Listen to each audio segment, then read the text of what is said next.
మన ప్రభువైన యేసుక్రీస్తు మహిమగల నామంలో మీకు శుభములు. దేవుని వాక్యం మనలను ప్రతి పాపం నుండి విమోచిస్తుంది. ఇంత శ్రేష్టమైన దేవుని వాక్యాన్ని మీరు విని అనేక మందికి షేర్ చేయండి, లైక్ చేయండి, సబ్స్క్రైబ్ చేయండి. ఈరోజు దేవుని జీవవాక్యము యోనా గ్రంథం 4వ అధ్యాయము 7వ వచనము.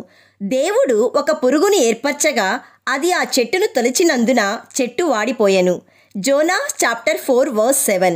The next day God provided a worm which chewed the plant so that it withered. ప్రియ సహోదరి సహోదరుడా, ఈ వాక్యంలో చెప్పబడుచున్న చెట్టు సొర చెట్టు.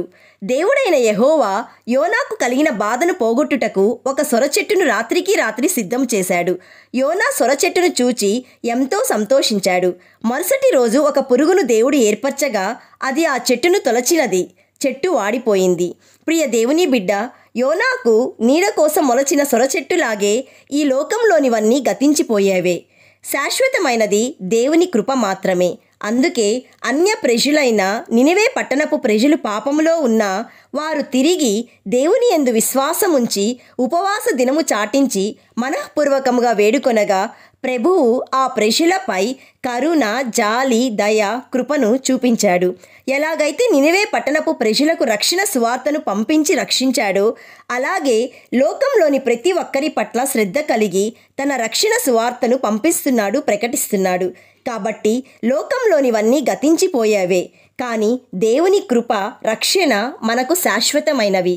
ప్రియ విశ్వాసి, దేవుని రక్షణను అంగీకరించు, ప్రకటించు. ఇది దేవుని చిత్తమై ఉన్నది.